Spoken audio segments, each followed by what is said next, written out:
Bismillahirrahmanirrahim.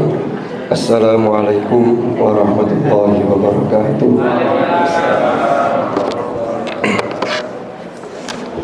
Alhamdulillahirabbil alamin. Wa bihi nasta'in ala umurid dunya waddin. Wassalatu wassalamu ala asyrafil anbiya wal mursalin Sayyidina Muhammadin wa ala alihi wa sahbihi ajma'in. Amma ba'd. Ingkang kawula hormati para alim, para ulama, para sesepuh, para bini sepuh, para hadirin dan hadirat jamaah salat subuh di Masjid Al-Barokah Tirtasani. Alhamdulillahirabbil alamin. Pada pagi hari ini kita masih diberi kesempatan Allah untuk memasuki hari yang ke-20 di bulan Ramadan tahun ini. Mudah-mudahan ibadah-ibadah kita di bulan suci Ramadan ini sejak awal sampai hari ini senantiasa diterima oleh Allah Subhanahu wa ta'ala. Dan mudah-mudahan sisa beberapa hari ini kita mampu mengoptimalkan apa-apa yang masih menjadi PR bagi kita, masih kurang. Dan mudah-mudahan kita semua senantiasa diberikan kesehatan dan juga semangat untuk melaksanakan amal-amal sholih, amal-amal baik di bulan Ramadan ini. Salawat dan salam semoga tetap terlimpah curahkan kepada junjungan kita Nabi besar Muhammad sallallahu alaihi wasallam. Para hadirin dan hadirat rahimakumullah. Niki mohon maaf nggih, suara saya agak berubah. Jadi sejak kemarin niki kalau untuk menyampaikan begini ini masih bisa agak ngotot gitu ya. Tapi kalau untuk ngimami semakin dikeraskan itu semakin hilang, sehingga tadi yang imam biasa di sini sama harus yang imam subuh tadi. Para hadirin dan hadirat rahimakumullah,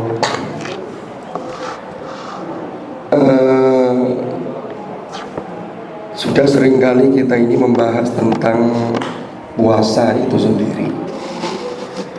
Tetapi kalau kita lihat ayat-ayat Al-Quran, termasuk rangkaian ayat-ayat yang berbicara mengenai puasa, itu kalau kita tadabburi lagi, kita angen-angen lagi, ini akan memunculkan kesan-kesan yang boleh jadi dulu ketika kita pernah membaca ayat-ayat tersebut, itu kesan itu belum muncul.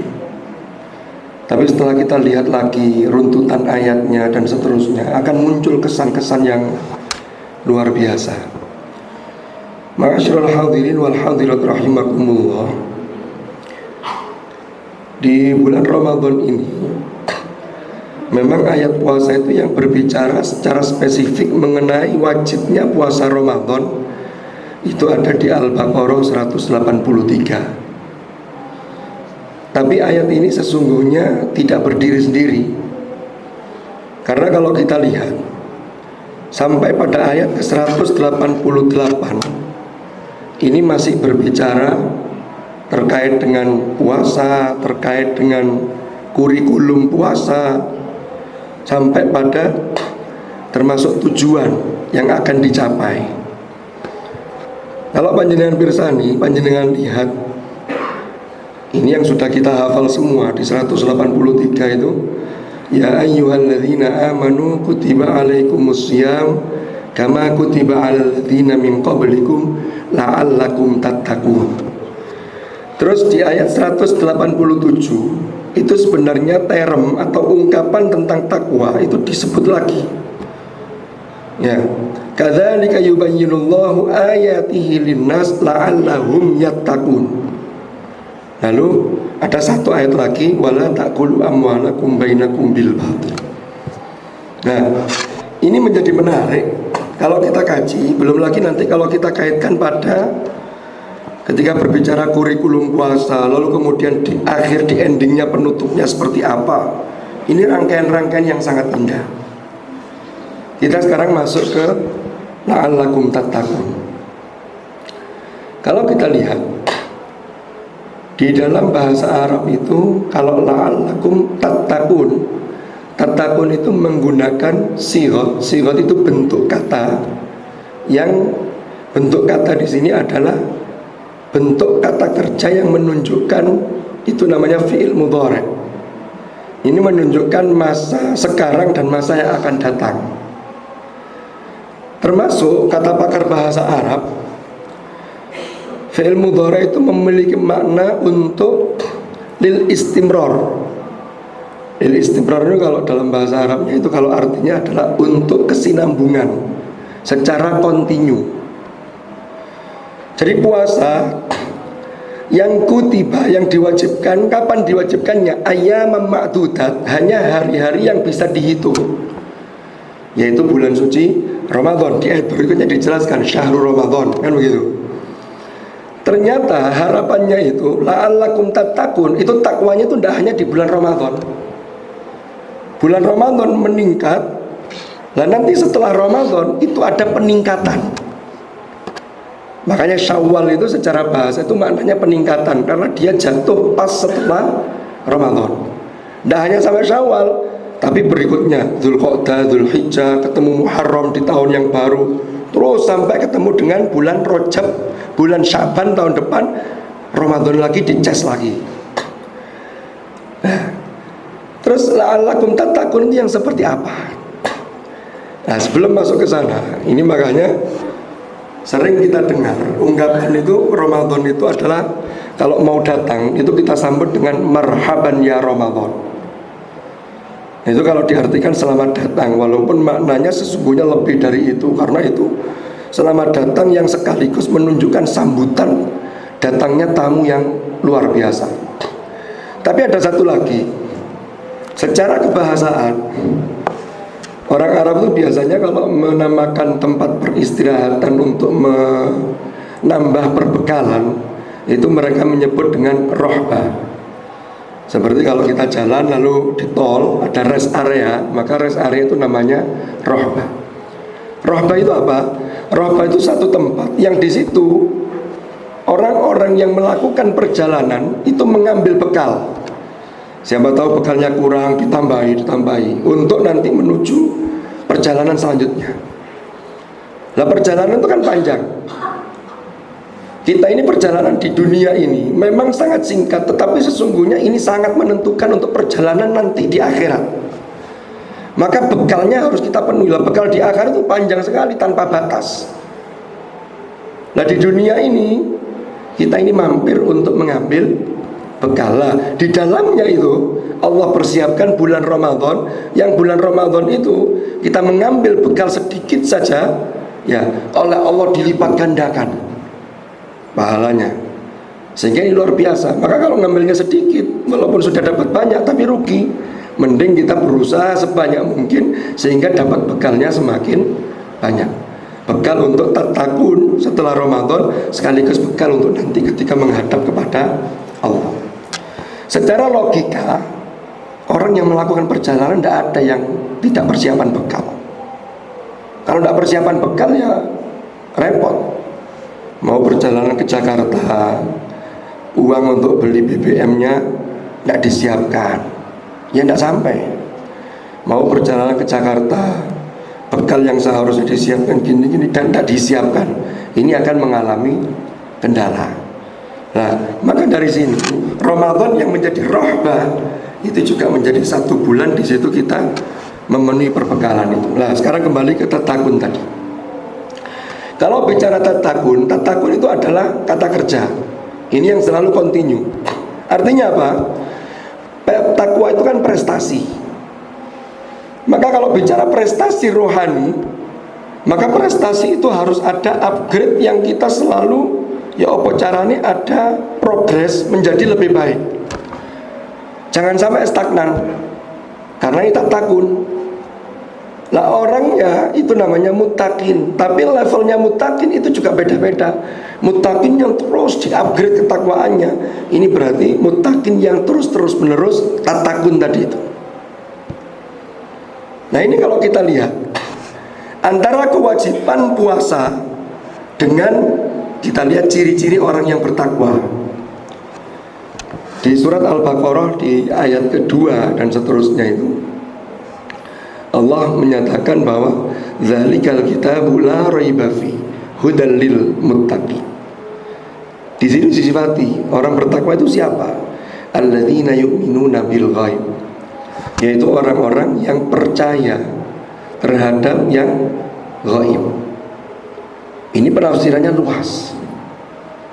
Ghaib itu adalah sesuatu yang boleh jadi memang tidak bisa diindra, tetapi sesungguhnya ada dan bisa dirasakan melalui sentuhan keimanan.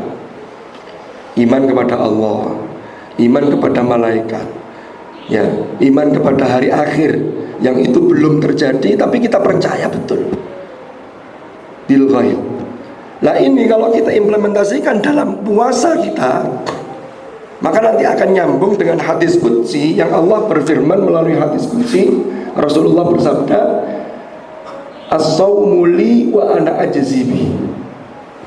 Puasa itu untukku dan aku yang akan membalas puasa tersebut bagi orang yang melakukan puasa itu. Artinya apa? Puasa itu sesuatu yang tidak tampak, ghaib. Orang yang sholat, orang lain bisa melihat, oh dia sedang sholat. Tapi kalau orang puasa kita tidak tahu. Bisa saja orang mengaku di depan orang lain, saya puasa, padahal ketika tidak ada orang, dia minum seteguk air, tidak ada yang tahu. Kan begitu, pas waktunya buka puasa bareng-bareng.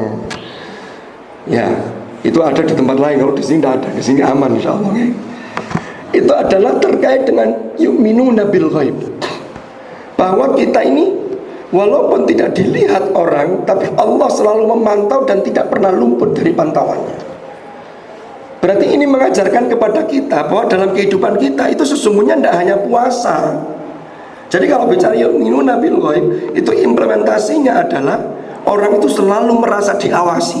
Berarti nanti kita menjabarkan ketakwaan tidak hanya pada puasa.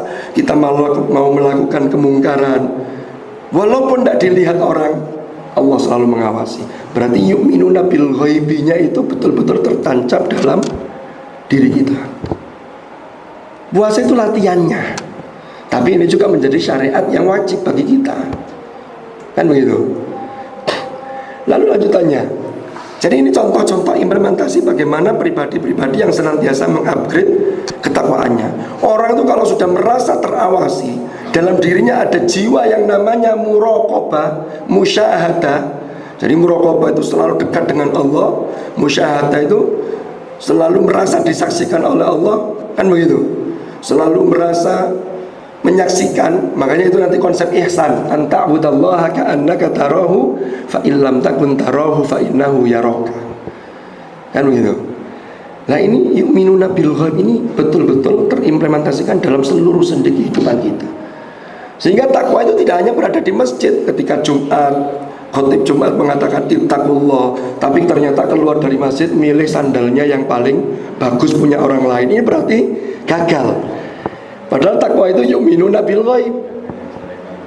Makanya takwa itu tidak bisa dinilai. Di masjid ini latihannya. Di masjid ini adalah bagaimana kita mensupport ilmunya tentang itu.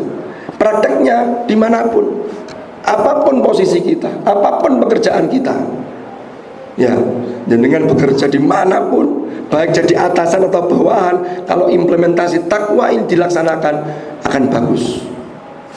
Nah, ini pertama yu'minuna bil ghaib. Yang kedua, wa yuqimunas shalah. Nah, ini ada kaitannya. Salat juga begitu. Wa yuqimunas shalah. Kalau sudah yu'minuna bil ghaib, yuqimunas shalahnya itu betul-betul bagus.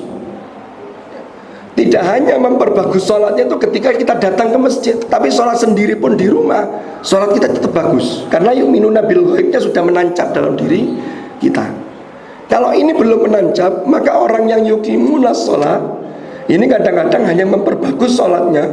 Itu kalau ada orang yang, mohon maaf, yang melihatnya. Inilah yang dikritik dalam surah Al-Ma'un. Ya, fawailul lil musallin alladzina hum an sholatihim sahun. Itu yang sebelumnya alladzina hum sholatihim sahun wa yamna'unal ma'un. Yang sebelumnya adalah alladzina hum yura'un. Yura'un ya. Yura'un itu hanya untuk dilihat, riya. Nah ini. Terus yang ketiga, tidak orang bertakwa. Wa mimma razaqnahum yunfikun. Ini kok sami menginfakkan sebagian apa yang kami anugerahkan kepada mereka. Itu kalau potensi, kalau landasan yu'minuna bil ghaibnya bagus, itu dia dilihat orang atau tidak, itu tetap sama infaknya. Tapi kalau yu'minuna bil ghaibinya itu kurang pas, itu sedekah, itu infak itu kalau diumumkan, kalau dilihat orang baru agak besar. Kalau tidak ada orang, yang kecilan dikit, tapi itu sudah lumayan daripada tidak kan. Nah ini contoh-contohnya begitu. Wa mimma razaqnahum yunfikun. Ini adalah yang terkait dengan pribadi takwa, yang terkait dengan diri seseorang. Jadi yu'minuna bil ghaib yuqimuna shalah wa mimma razaqnahum yunfikun. Tetapi yang ketiga ini memang terkait dengan diri pribadi seseorang, tapi terkait juga dengan sosial. Karena implementasinya kita berinfak, kita sedekah, kita zakat, itu kan memang dari dalam diri, tapi kan kemudian ada dampaknya secara sosial. Ada orang yang membutuhkan. Maka tepat sekali, maka puasa itu tidak bisa berdiri sendiri. Ramadan itu memang yang wajib itu puasanya. Tapi Rasulullah itu kan mensupport begini. Man shoma ramadhana imanan wa ihtisaban ghufira lahu ma taqaddama min dzambi. Kalau man shoma berarti itu untuk siang hari, mulai terbitnya fajar sampai terbenamnya matahari. Ada hadis lagi yang lain yang redaksinya mirip, hanya bedanya somanya menggunakan koma. Man qama ramadhana, barang siapa yang mendirikan qiyamu Ramadan. Berarti apa? Ibadah ini harus disupport dengan qiyamul lail. Ini sunnah, tapi sunnah yang sangat dianjurkan, sunnah yang dikuatkan. Ya ini tuh mensupport. Belum lagi nanti untuk ibadah-ibadah yang lain seperti ibadah sosial. Nanti akan ketemu dengan wa mimma razaqnahum yunfikun. Contohnya apa? Orang yang puasa, manfaatnya kembali pada dirinya, tapi masih diperintahkan orang tersebut untuk memiliki kepekaan sosial. Contoh apa? Hadis Nabi, man fattara sha'iman kana lahu mithlu ajrihi, ya kan? Ghairu an yanqusa min ajri shaimi syai'an. Barang siapa yang memberi buka puasa kepada orang lain yang juga dia puasa, maka dia mendapatkan pahala seperti pahala orang yang puasa tersebut, tanpa mengurangi sedikit pun pahala orang yang puasa tersebut. Berarti jenengan dapat double dua. Jenengan poso dewe dapat pahala, memberi berbuka dapat pahala seperti orang puasa tadi. Orang yang puasa yang kita beri buka puasa, dia tetap dapat. Ini motivasi yang luar biasa. Belum lagi di hadis yang lain, Rasulullah diriwayatkan begini, karena Rasulullah sallallahu alaihi wasallam ajwadan nasi bil khair. Rasulullah itu adalah orang yang paling dermawan, paling ringan dalam melakukan kebaikan. Wa kana ajwadu ma yakunu fi Ramadan hina yalqahu Jibril. Dan Rasulullah itu paling dermawan ketika bulan Ramadan. Kenapa? Karena ini momentum untuk ngecas tadi itu sebagai rohbah tadi itu. Sehingga kalau Ramadannya serius, maka 11 bulan berikutnya insya Allah ada asar, ada dampak yang positif. Tapi kalau Ramadannya tidak serius, berat untuk 11 bulan yang berikutnya. Nah ini menjadi satu madrasah Ramadan, digembleng kita di dalam bulan Ramadan ini. Nah, kembali ke takwa tadi. Ini baru terkait dengan pribadi, lalu mengarah ke sosial. Kalau kita lihat dalam surah Ali Imran, para bapak, para ibu, siapa orang bertakwa itu? Sifatnya nanti beda lagi di sana. Wa'iddat lil muttaqin alladzina yunfiquna fis sarra wad dharra. Sudah mau habis waktunya karena tadi dipesan ini kuliah 20 menit. Saya khawatir kalau lebih nanti diturunkan secara paksa. Sedikit lagi. Jadi di dalam surah Ali Imran itu, orang bertakwa itu disifati alladzina yunfiquna fis sarra wad dharra wal kadhiminal ghaidha wal 'afina 'anil nas wallahu yuhibbul muhsinin. Pertama, alladzina yunfiquna fis sarra wad dharra.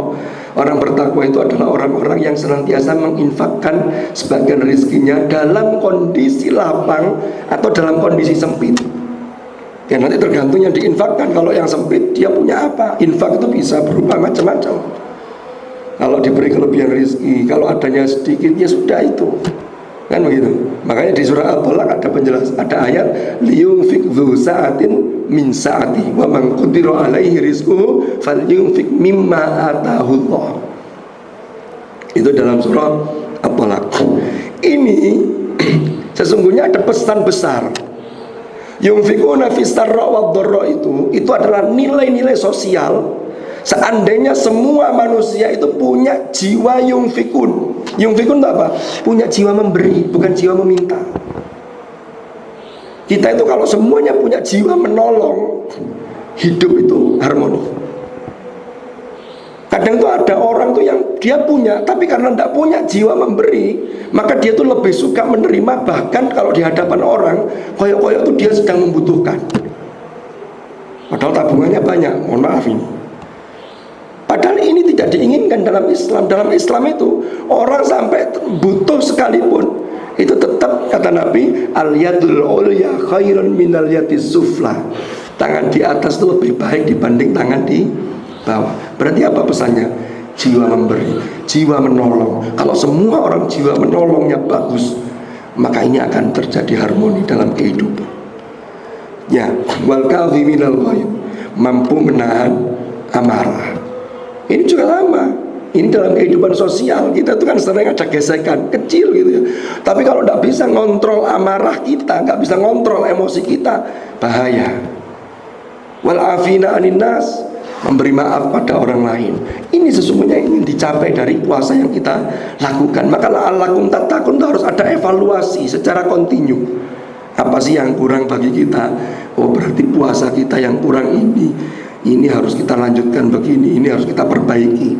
Itu evaluasi dari la'allakum tattaqun. Nah, lalu kalau kita lanjutkan sedikit lagi di dalam rangkaian ayat-ayat puasa, walitukmilul iddah, ini di ayat berikutnya 185. Di penutupnya, walitukmilul iddata walitukabbirullaha ala ma hadakum wa la'allakum tashkurun. Bagi ulama fikih, ayat ini penutupnya bicara mengenai selesainya bulan Ramadan, menyempurnakan bilangannya 29 ru'yah atau 30 istiqmal, disempurnakan 30 bilangannya, maka baru takbir, berarti masuk 1 Syawal. Itu menunjukkan kesyukuran. Lalu kemudian kita bersyukur di situ karena bisa melampaui Ramadan. Kesyukuran itu berarti ada peningkatan kualitas dalam kehidupan kita, kualitas takwa kita. Nah, ini kalau kita lihat dari sudut pandang yang lain, ada satu kesan yang luar biasa. Walitukminul iddah walitukabbirullah. Kan kalau tadi sudut pandang yang lain, kalau ini orang yang menyempurnakan bilangan di bulan Ramadan dengan melakukan ibadah. Namanya menyempurnakan itu berarti dia tidak hanya ngepres, tapi dia melebihkan. Karena apa? Untuk jagani. Jadi tidak hanya puasa tok mboten, puasa disupport dengan ibadah yang lain, disempurnakan hari ketika Ramadan itu. Maka orang yang demikian inilah adalah orang-orang yang dia memang diperintahkan untuk mengagungkan Allah, tapi dengan begitu caranya, maka dia akan termasuk orang yang senantiasa mengagungkan Allah. Kalau Allah sudah akbar wa litukabbirullah ala ma hadakum, maka yang lain jadi kecil. Kita ini kan seringkali meremehkan urusan dengan Tuhan, tapi membesarkan sesuatu yang seharusnya itu urusan kecil. Ibadah kita, sholat kita, itu urusan besar, makanya dimulai dengan takbiratul ihram, Allahu Akbar. Tapi kadang kita itu, ya ini termasuk koreksi untuk saya, kadang kita itu tidak patek serius. Tapi kalau sudah urusan yang lain, wah, yang lain bisa digeser. Sebentar, ini saya ada urusan penting, mau meeting. Wah, itu juga penting, tapi jangan sampai mengalahkan kepentingan kita terhadap Tuhan. Walitukabbirullaha ala ma hadakum wa la'allakum tashkurun. Ini sama dengan tattaqun tadi, menggunakan bentuk fi'il mudhari. Berarti kesyukuran itu harus selalu kita update dan kita upgrade terus begitu. Dengan apa? Nah, syukur itu kan pilihannya, bukan pilihannya. Kisi-kisi dalam syukur itu ingat kepada yang memberi, lalu kemudian menyebut yang memberi dan menggunakan potensi pemberiannya itu sebagaimana dituju. Allah memberikan kepada kita fisik, memberikan kita ini, maka kita pakai untuk dalam hal ketaatan kepada Allah. Allah, bukan malah kita menyalahi aturannya. Itulah sesungguhnya pribadi-pribadi yang bersyukur. Kalau sudah ini dilakukan, maka di ayat berikutnya, wa idza sa'alaka ibadi anni fa inni qarib. Ini menunjukkan kedekatan Tuhan kepada hamba. Itulah yang dalam sabda Rasulullah disebut di dalam bulan Ramadan ini, wa yastajibu fihi du'a. Allah mengabulkan doa. Tapi ini harus dipenuhi. Sehingga di sini baru wa idza sa'alaka ibadi. Kalau ketakwaan seseorang selalu meningkat, selalu diupdate, selalu diupgrade, kesyukuran seseorang juga begitu, maka disinilah doa-doa yang kita panjatkan insya Allah betul-betul diijabah oleh Allah Subhanahu wa ta'ala. Ini kesan-kesan yang kita munculkan dari rangkaian ayat puasa yang sudah sering familiar kita baca. Hanya kita kaitkan, kita kontekskan ya dengan termasuk dengan riwayat-riwayat sabda-sabda Rasulullah SAW, sehingga kita menemukan satu kerangka yang bisa kita jadi acuan, kita jadikan acuan untuk mengupgrade dan mengupdate ketakwaan kita kepada Allah Subhanahu wa ta'ala. Mudah-mudahan Allah selalu membimbing langkah kita, sehingga di beberapa hari ini kan tidak lama ya, makanya sebutannya Al-Quran menyebut dengan ayyamam ma'dudat. Jadi sebentar lagi selesai nih Ramadan ini. Maka kalau kita tidak mengoptimalkan yang tinggal 10 hari terakhir ini, maka jangan sampai kita ini menjadi orang-orang yang rugi atau orang-orang yang sengsara. Karena kata Rasulullah dalam hadis, fa inna syaqiyya man hurima rahmatallahi man hurima lahu rahmatallahi azza wa jalla. Orang yang sengsara, orang yang susah itu orang yang terhalang bagi dia mendapatkan rahmat Allah. Na'udzubillah. Mungkin manfaat, mungkin barokah. Terima kasih. Mohon maaf. Hadanallahu wa iyyakum ajma'in. Al-'afwa minkum. Assalamualaikum warahmatullahi wabarakatuh. Kita akhiri dengan doa. Bismillahirrahmanirrahim. Alhamdulillahirabbil alamin. Allahumma shalli wa sallim ala sayyidina Muhammad. Allahumma ij'al ijtima'ana hadza ijtima'an marhuma wa tafarruqana min ba'dihi tafarruqan masuma wa la taj'al ma'ana wa fina shaqiyyan wa la mahruma bi rahmatika ya arhamar rahimin. Wa sallallahu ala sayyidina Muhammad walhamdulillahi rabbil alamin. Subhanakallahumma bihamdika asyhadu an la ilaha illa anta astaghfiruka wa atubu ilaik. Wa sallallahu ala sayyidina Muhammad walhamdulillahi rabbil alamin. Hadanallahu wa iyyakum ajma'in. Al-'afwa minkum. Wassalamu alaikum warahmatullahi wabarakatuh.